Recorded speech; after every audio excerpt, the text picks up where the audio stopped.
Hello world and welcome back to Real Talk with Rajan. I am your host, Rajan Lewis. And as you guys know, one of the main components and main aspects of Real Talk with Rajan is shining a light on the great things that are happening right here in the Tri-County area. And to my right, I have U.S. House of Representatives District 1 candidate, Miss Toby Smith. Thank you so much for joining me. Thank you for having me. Thank you very much. It's good to be here. Awesome. So for those who don't know, Miss Toby is running, like I said, for, I want to say it again, U.S. House of Representatives District 1 as the Democratic candidate. You have the primary coming up, correct? June the 12th. June 12th. June the 12th. Wow. It's really beginning to sink in now. Okay, so let's start at the beginning, okay? Who is, for those who don't know you, who is Toby Smith? Well, first of all, thank you for having me. Hello, everybody. It's wonderful to be here. To the beginning, I was born here in Charleston in 1963. I'm a native. I grew up in Philly, and my parents came back here in 1977, and I went to the old Middleton High School, which is gone now. Razorbacks, huh? Razorbacks. And I wish my mom were here because she would tell you how I went to 3 colleges. I finally got the third one right. I started off at the University of Georgia because I thought I could marry Herschel Walker, but that panned out. It was 1981, Herschel was hot. But I finished at the University of South Carolina, Rajon, in 1985. And as I was about to graduate in the very last semester, I had a professor whom I really liked a lot. We had a wonderful rapport. And he said, well, Toby, now that you're graduating, what are you going to do with your life? And I said, well, I think I want to go work at the CIA. Wow. And he said, Toby, you're a very nice girl, but you won't get in there because they only take the best and the brightest. And I was crushed. And I muttered something, and not bad words, but I got away from him because I felt myself getting emotional. And I was not going to cry in front of him. So I walked back across campus to Russell Hall. And as I got closer, Rajon, I noticed that people looked really nice, like they were dressed up, socks matched, shirts, ties, and I realized I looked like bedhead because I had. And then I realized it was college recruiting day. Wow. And the very first booth that I walked by was the CIA. And there was a tall, handsome brother there. His name was Avon Harding. I can still see him, Rajon, even now. He had on a blue suit and a handkerchief. And I said, is this the real CIA? And he said, do you know another? And he listened to me. And then I really started crying. And after the third round, he gave me his handkerchief. I blew my nose. He didn't take it back. And he said, you know what? Forget about that. Take this application home. It was huge because there was no online then, because this was 1985. America would not go online for another 10 years. And I took it home. I think I did the thing in pencil. So naive. Wow. And 14 months later, I reported for duty in Washington, D.C. Wow. And I always share that, Rajon, because you've got to overcome people's doubts about you. You can't let those doubts sink in. You can't let them take root. The second thing is you've got to believe that you can do anything you want to do. Absolutely. My dad would always tell me when I was a little girl, you may live in a certain state, but you are a citizen of the world. Yes. Act like it. Yes. And I have always tried to embrace that. And I think that's one of the reasons I wanted to travel so. And so I had an amazing career in the agency, and I grew up there. I came of age. When I came home 8 or 9 years later, I had a greater appreciation for all things American. We have a good home here.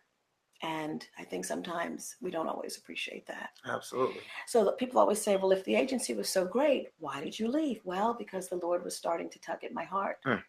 And a few years later, I ended up in the ministry, which was not where I wanted to be. I wanted to be on those Sunday morning talk shows. I am a political junkie. I watch C-SPAN 3 on purpose. And I love politics. I feel like somebody's got to keep an eye on these people. Yes. And so I didn't see myself in the ministry, but what 12 years of service has done for me, Rajon, it's allowed me to mix policy with people. So I am always mindful that there are people behind the statistics. And when people in Washington make decisions, it affects lives here. Yes. And that's something that I say to young people, millennials, Gen Xers, you guys have got to get involved, because the decisions are being made now are going to affect you more in 10 to 15 years. Absolutely. You've got to be at the table, and it's a good time to get started. Wow. Wow, that's an amazing story.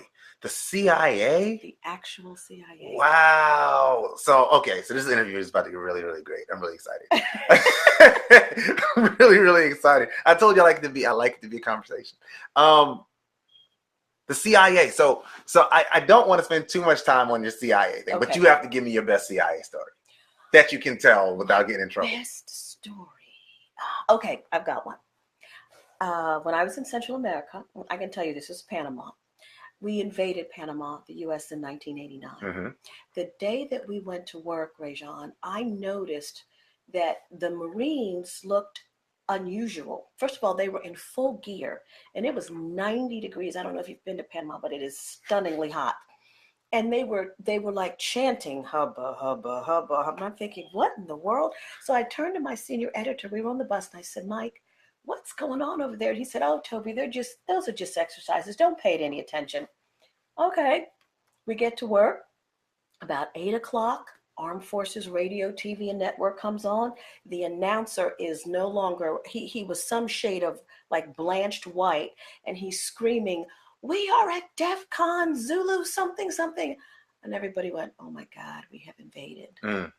We lost 6 Navy SEALs that night. They were killed at the airport. And things went downhill pretty quickly. Wow. We were trapped in our building for several days. There was a firefight out in the antenna field. 2 young Marines got separated from their unit, and they ended up coming in our building. And then it got to the point where we were getting threats that the water was poisoned. So the embassy was trying to work with a helicopter overhead to get us out of there. And all I could think of was, I can't go up on one of those helicopters. I have a dress on. I don't have a slip on. My mother will see me on national television. No, you got to do something else. But thank God we were able to get out. Wow. And it was Christmas Day that Manuel Noriega surrendered. Mm-hmm. He had been in the holdup in the Italian embassy, and our guys were blaring him with rock music, and I think he just had enough. Mm-hmm. One of the most poignant moments was seeing my Panamanian colleagues stand and salute their national anthem when they realized we're free. Wow. We are no longer living under tyranny. It was such an amazing moment. Wow. That's an amazing story. Wow. So this, again, for those if you're just tuning in, this is Toby Smith. She's running for U.S. Congress District 1 House of Representatives. And she's telling me a CIA story, which I was very, very excited about. So, like, wow. Invading Panama, Christmas. And 1989 was an unusual year in the world because that was the year the Berlin Wall fell. Mm-hmm. And that was the year that Nicolae Ceausescu, who had been ruling Romania, was killed. Wow. So there were a number of things. It was a very transitional year in the world. And I always think back to that because I look at what's happening now. Central America's quiet. Mm-hmm. Now it's the Middle East. In some cases, it's some parts of Africa. It pays you to know what's going on in the world and to look at our role. And we are undergoing significant transition, of course, with this administration, the role of America. And it's concerning to see us pulling back from our allies and withdrawing almost to a position of isolationism. That I find that challenging. Wow. Because our leadership has always been crucial in the world. And people look to us for guidance, direction, inspiration. Yes. We are 50 years from the death of Robert F. Kennedy. Yes. And what I've heard overwhelmingly, and I was a little girl at that time, what I've heard is that it was the loss of hope and what he represented. And he was speaking to issues, Raison, that affect us today. Poverty, education. We still have a corridor of shame in this state. Yes. We still have unequal education. Yes. And right now, on the southwest border of our country, we're seeing children stripped away from their parents. Absolutely. This is not who we are as Americans. And as Black folks, this history touches us because this happened 2 to 3 generations ago in our families. So I just continually see connections, and it gets my heart going. I know I have to speak out. Yes. I can't stay silent about it. And that was part of the reason that I wanted to run for Congress. Yes. And I could have let other people do it. I could have just screamed on Facebook. We get a lot of that. Yeah, I would be like what do we call it, a keyboard warrior? Yes, Facebook revolutionaries. There you go, who don't vote, by the way. I needed to do more. I needed to say something. So I decided This is the time. And this is my second run for office. For those who may not know, 3 years ago, I ran for mayor of Charleston. Wow. Okay. There was a big group of us when Mhm. Joe Riley retired Yeah. after 40 years. Mhm. And I had a unique opportunity to talk about some things that I knew other people wouldn't raise. People in this town are fearful of talking about race. Mhm. I'm not. Absolutely. We need to discuss it. We need to talk about Charleston and the impact. And I brought those issues up again and again and again. And I brought up the fact that we claim to love Charleston so much. We're Charleston strong, yeah. But look at the east side gentrifying at a horrifying rate. Yeah. We're not doing anything about it. When you go to Mr. Philip Simmons' house, it's falling down. We need to fix it. Let's honor him. Yes. We Yes. owe him that. Yes. There's so many challenges. And if you're not at the table, what's that famous saying? If you're not at the table, you're on the menu. Let me ask you this, because you do have a vast amount of experience. And for those who are watching, I'm sure if this is your first time seeing Ms. Toby Smith, you're just as blown away as I am. How has your experience, CIA and otherwise, readied you for a position like the House of Representatives? Well, I'll tell you this, if I hadn't had those 8 years, the entire trajectory of my life would be different. I know for a fact I probably would not be running for Congress, because what that time in Washington gave me was a foundation into government, an understanding of how the parts work together. It gave me a familiarity with the world and the pieces and the players. That's hard to come by otherwise. Absolutely. You know, you can sit and theorize, but then you got to get up and do something. Yes. There's another little piece to that too. I spent a little bit of time taking kids on tours of DC, in the Supreme Court, in Congress. So I had to explain the moving parts to them. That came after I left the agency. Coupled with that is my experience in the community. Charleston County in the late 90s had its first bond referendum to repair the schools. I was selected to run that bond campaign. Wow. So we asked the community for $750 million to repair schools. They knew there was a need, Rajon, but they turned it down because they didn't trust the school board. And we still today have problems with the school board. Absolutely. So I'm always happy to see people running. I remember the school board from back in the day when they were nearly throwing chairs. It was so bad. At least now it's calm, but we still have basic issues of inequity and funding. And why does Buist Academy get everything and other schools seemingly get nothing? Why do kindergartners at Buist get to learn violin and other kids don't? That's something to look at. If that school is great, and it is, make every school like Buist. Yes. But don't gut public education. Absolutely. Don't take away from those who are most needy. Make access for everyone. And I believe we have the ability to do that. We owe it to our kids to do that. I'm a proud product of public education. Absolutely. I went for a year to Green Street Friends in Germantown, PA. And that school still exists to this day. And then we transitioned out to Davis Elementary, where I had the very unique experience of being the only Black child for 6 years. My family integrated the neighborhood. Wow. And we weren't welcome, but through the tough times, my mother would say to me, just be excellent and this abuse will stop. Yeah. And now, years later, Rajon, I think about the fact she didn't teach me to fight back. She taught me to be excellent, because once you stop fighting, you've got to do something. Yes, absolutely. And that, all of that, I think, has enabled me to stand and say, I'm ready to contest for Congress. Wow. That's amazing. That's amazing.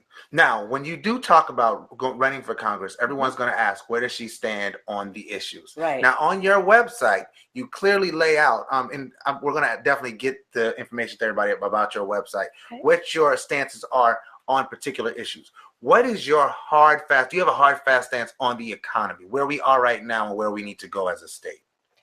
As a state, we are doing relatively well in that there are a large number of jobs that are available. The challenge I have is that people in the lower wages can't make the transition to the $19 an hour, the $25 an hour, which would bring some stability to the household. Yes. I'm talking in particular of the young sisters who are working at the Kangaroos and the gas stations, and you talk to them. And they'll tell you, well, this is an okay wage, but I have to work 2 or 3 of these to make ends meet. Just before I came to you, I had a conversation with the young lady at the Sphinx down the street who told me that they're trying to get an apartment and the struggles with that. She's got a car that's dead. She can't afford to get it fixed. So now she's got to get a bike. I mean, there are things that could be eased if we could transition people to those higher paying jobs. And that's something that I very much like to see happen in South Carolina. You cannot just rely on the service sector. You've got to have a shift, and I think people are ready for that. But I'd like to see our kids be also able to explore a job at Boeing. We have a new aerospace center that's being built. All of these things, high industry that are happening. Why can't we get our kids in those as well? So that's a long range goal. The other piece of this is there are people in their 50s who are being forced to start over. And I don't know if you know, but it's really hard because employers look at you and think, you're on the other side of your work life. Why should I hire you when I can hire a young person and pay them half? But I still have to live too. So what do 50-year-old folks do? And then there are some in their 70s who don't have enough money to live on Social Security. So they have to go to a food pantry to supplement their diet, or they don't buy medicine. I mean, it's a whole range of things. When you look at it overall, it looks okay, but when you start taking the wrapping off, it's not quite all there. So where do you stand on the living wage? 15. 15 and up, pump it up. So you're in that camp. Absolutely. And I was thrilled to see Chick-fil-A just the other day. Yes, I saw that. Yeah. Hey, that is progressive thinking. Because when people can have a living wage, they can take care of their family.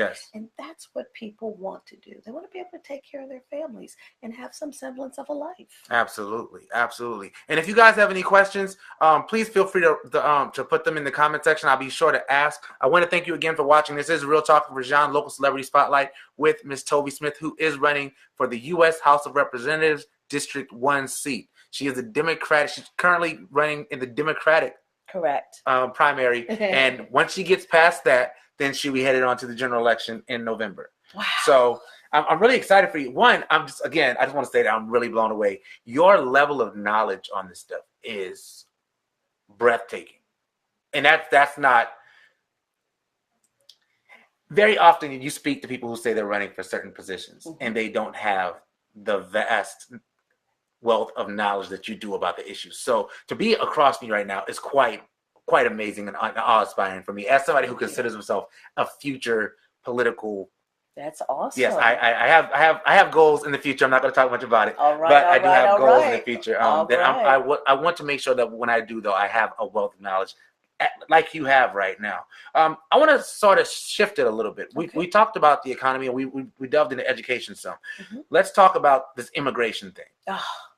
So you mentioned earlier, that the people are being pulled from their homes. Children are being pulled from their homes. Children are being stripped from their families, yes. As a nation right now, do you think our current climate, as it pertains to immigration policy, do you think that's helping or hurting us in the world view?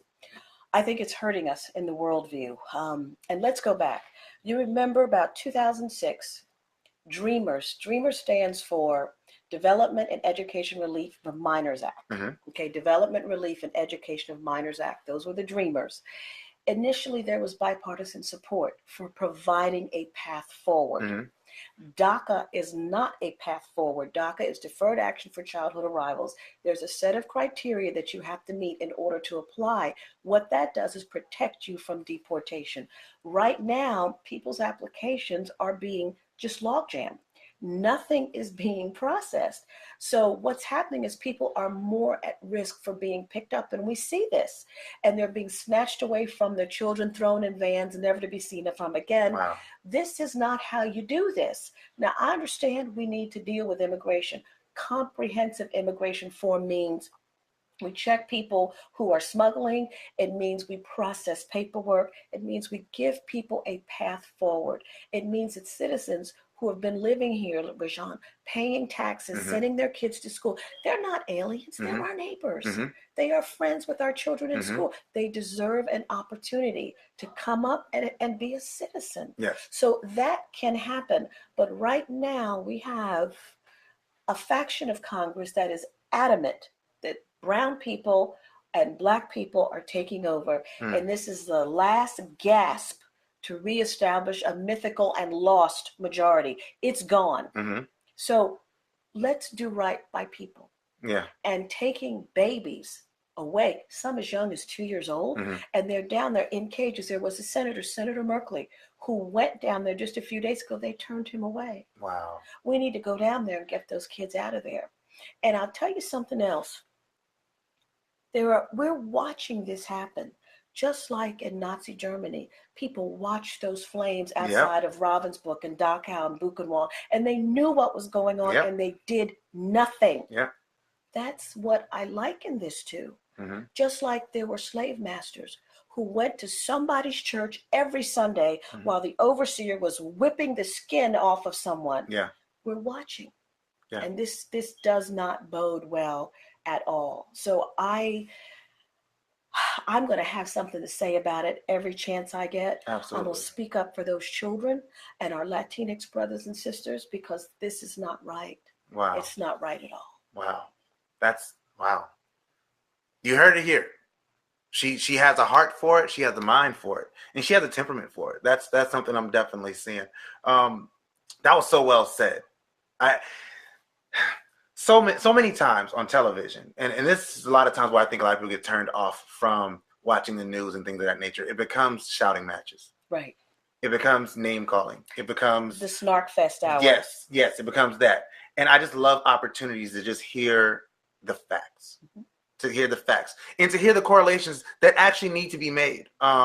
If you watch what happened in Nazi Germany, at the rise of Hitler, and you watch a lot of the things that's going on right now, I do find a lot of similarities. As an educator who does cover that area, that time frame, that timeline from post Civil War to post 1992. In that time. There are many people who are sounding the alarm. Madeleine Albright just wrote a book. I think it's The Rise of, the name escapes me, but she lived through that period, and she has sounded the alarm that something's happening here. The underpinnings of the democracy that has been our home is being shaken. Yeah. And it's socially, but it's also economic, Rajan, because 10 years ago, it's hard to believe that time has gone so quickly.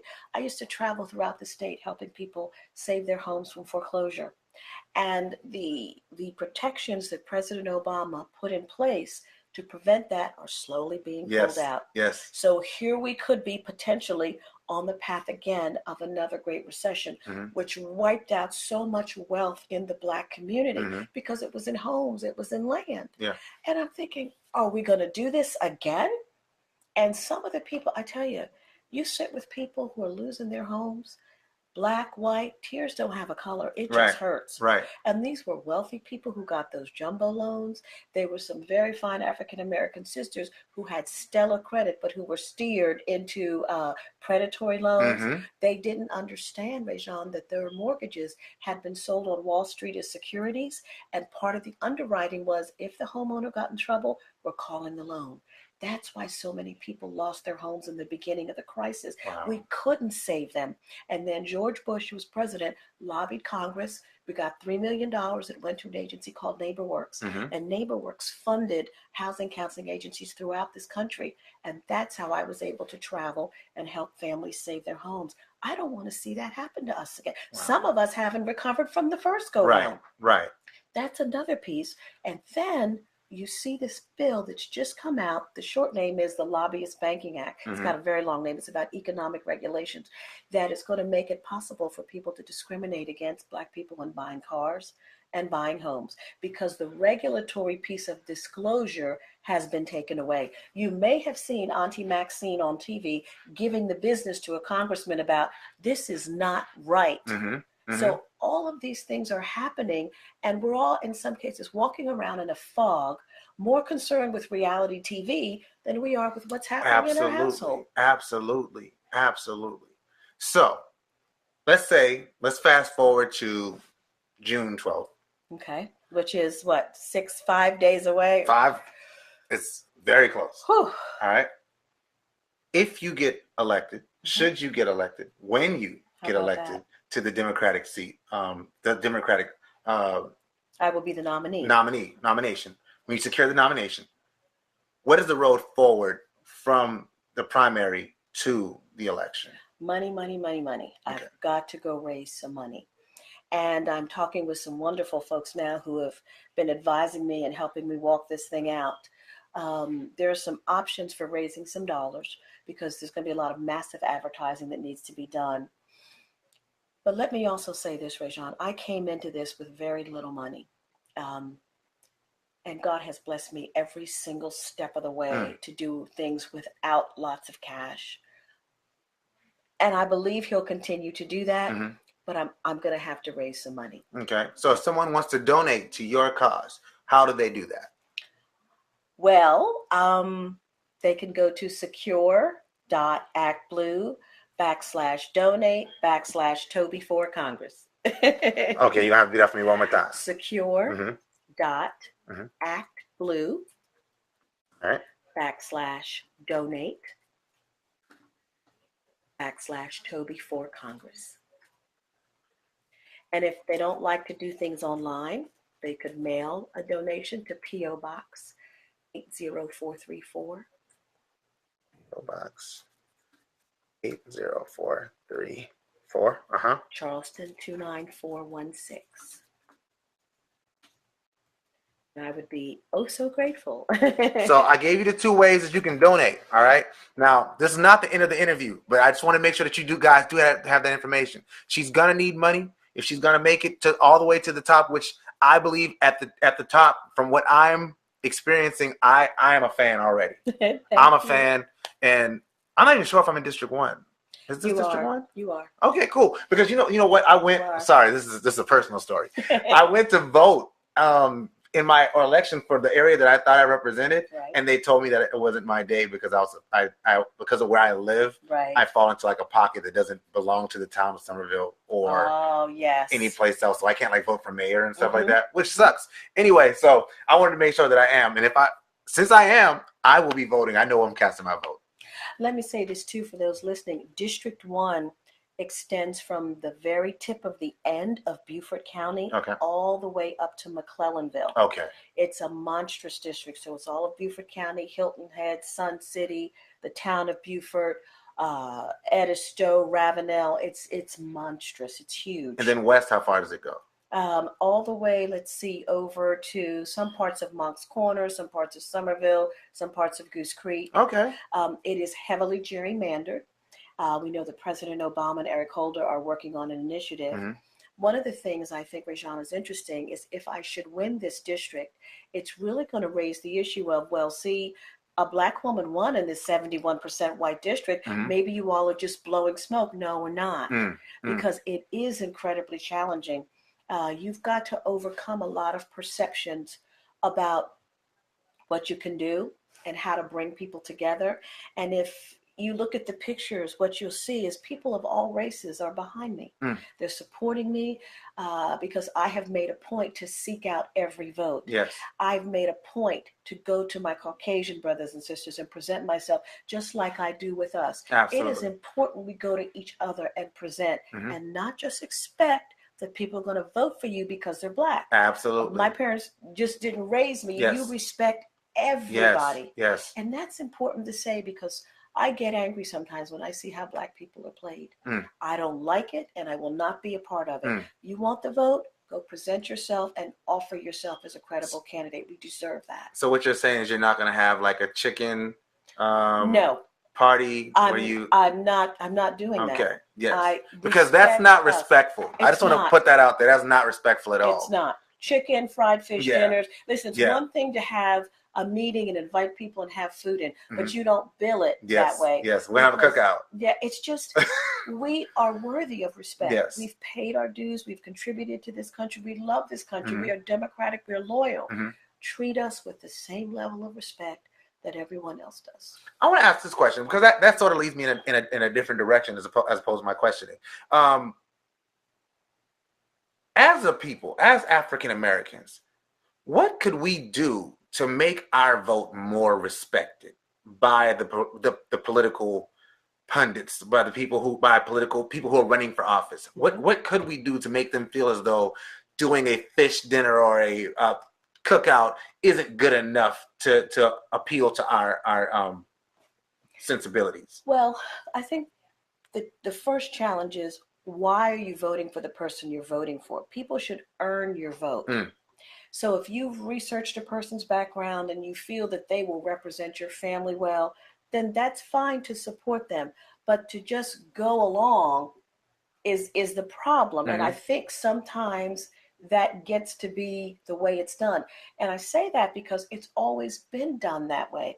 There is a sense, particularly among some folks, just go to the church and the pastor will say, because pastor will say, Mm-hmm. do this or that. Yeah. No, that day is gone. Yeah. Yeah. People think for themselves, and we are not monolithic. Mm-hmm. Everybody has different ideas, and Mm-hmm. there's room for all of that, is what Yes. I'm saying. Yes. But as a candidate, you need to bring something too. Yes. Show me why my vote, you should get my vote. Tell me why it matters of what my family's condition is. Those are the issues, I think, that bring all kinds of people to the table. Mm-hmm. And our vote for a long time has been taken for granted. Mm-hmm. And I think that that's wrong, because historically, I think, and particularly Black women, we are the most stable voting bloc in the history of the world. Mm-hmm. And that's a very powerful thing. And I think we have seen examples. People get our vote and then we never see them again until it's time to vote again. Right. And I just can't do us like that. Right. I will not be a party to that. It matters to me what your family thinks. And I'd like to have your support, but you need to know that I care. Absolutely. And that I'm going to do my job, and I expect you to hold me accountable. Absolutely. Wow. That's so much. That is so much. That's really good, though. It's really good because, again, it puts the onus on that voter as well to do the work. I mean, case in point, I didn't know I was in District 1 for sure, but now I do, because even if we didn't have the discussion when you left, I would have Googled where the district is. And I can tell you this, when you go out your driveway, out the way to get out, you'll see the component, the competitor signs all up and down the highway. Mm-hmm. So, and it makes me, I'm thinking, boy, that person's really great. They got all these signs. I'm out of money. Can't buy any more signs, but I'm good with it. That's okay. Because signs don't win the race. No, they don't. But it might just remind somebody on the way, oh yeah, there's a person that's running. Yeah. So you have to, you have to do a lot of different things. So what approach have you taken as far as like attracting the vote? Like I am interested. Well, I have gone to every single opportunity I can to speak in front of as many groups as possible. Mm-hmm. I've done radio. In fact, I have an ad on right now. I have a television ad coming out. I've done print ads as well, but you've got to get in front of people. Mm-hmm. You've got to knock on doors. You've got to say hello. People have to see you. Mm-hmm. You've got to look in your eyes and hear your voice. That canvassing, that one-on-one is very, very critical.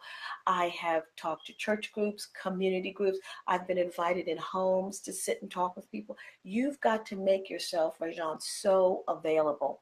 And if I wasn't a stress eater, I would be so thin, because I have been working so hard. You lose weight during a campaign. I think I've gained. My mother was teasing me about that, but you've got to put yourself out there. Mm-hmm. And that means through opportunities like this to reach my younger brothers and sisters. Every single thing you can do, you need to do. Yeah. And one thing isn't more important, but all things taken together. Yes. And one of my advisors, who I love so dearly, her name is Marjorie, she always says, you don't leave any stone unturned, because the day after the election, even if it doesn't work out the way you want to look back and say, I left it all on the field. Absolutely. I did everything I needed to do. So that's what I have been working on, running up and down between Beaufort and Charleston, going to every single thing I can, letting people see you and hear you. It means a great deal. People know that you're serious, and you can't always send someone else. It's fine to do that, but people need to hear from you, because ultimately you're responsible. So to that end, people watching and you want to get it, develop your public speaking skills, be willing to share your story. What is unique about you, your life, your times? What have you overcome? What do you think that has derailed you the most may turn out to, or what you think that's derailed you may turn out to be your strength? Wow. These are pieces that you begin to put together. ultimately, politics is about relating to people. Mm-hmm. And if people feel that they can relate to you, then your race becomes less important. Mm-hmm. Race separates you until they hear something. Oh, you did that? Yeah. I didn't Yeah. know. Yeah. Or you have little ones, or there's all kinds of things that bring Humanize you. people. Yeah. Yeah. People want to know, well, yeah, maybe we do have something in common. Wow. And I have people to say to me, and some of them will say, listen, I'm a Republican. I will never vote for you, but I really like you. Mm. To me, that's progress. Yes, definitely. Because now maybe I've planted a seed for somebody who will follow. It's interesting, Raja, I am the first Black woman in the history of Charleston County to ever run for Congress. I give honor to Dr. Gloria Tinubu, who was running with gubernatorial candidate Phil Noble. Uh-huh. Dr. Tinubu ran for Congress in 2012 and 2014 in Horry County. She was the first Black woman to ever win a Democratic primary in our state. Wow. That's huge. Wow. She blazed a trail for me. Fannie Lou Hamer took the beating for us. Mm-hmm. Yes, she did. Septima Poinsett Clark made a way for us. Yes. And Shirley Chisholm reminds me every day to believe and dream in the impossible. We have no excuse not to be out here trying. And I should not be an anomaly. This should be normal to see women and people of color running. Yes. And once it becomes normal, then I think things will begin to change wholesale. Absolutely. Wow. That's amazing. So this is what I want to do. I want to close out. But when I close out, before I close, I want you to give your final shots, final thoughts to the audience. I guess we call it your walk off. My walk off. And then I'll close. Okay. But I want you to have that moment. Okay. So anything you want to say, this is your time.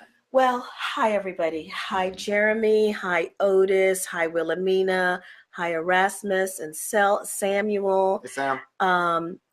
I want to thank all of y'all for spending this time with me. And I hope that as June 12th rolls around, we'll make history. I really, really do want that moment. Listen, I'm inviting you now to the victory party. It's at Southern Twist, which is on Dorchester Road. These brothers have a great place. The food is good. I was in there yesterday.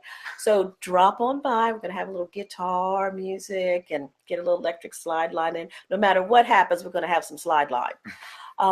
This has been an amazing journey for me. But while I'm thrilled to be first, I don't want to be last. Somebody has got to come behind me. So whatever it is you think you bring it. Okay, I happen to feel now is my time to go through this door. And if God opens it, I'm going to go through it. And I want you to know I'm prepared and I'm ready, because inherent in being first is competent and qualified. That is so important.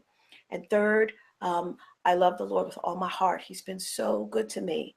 And however this shakes out, I'm going to do the same thing on the other side of this campaign that I did at the beginning. So I'll still be in the community, still working, still doing the things that make Toby Toby.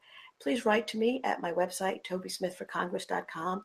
I would love to hear from you, and believe in yourself and walk in the power of you, because good things are yet to come.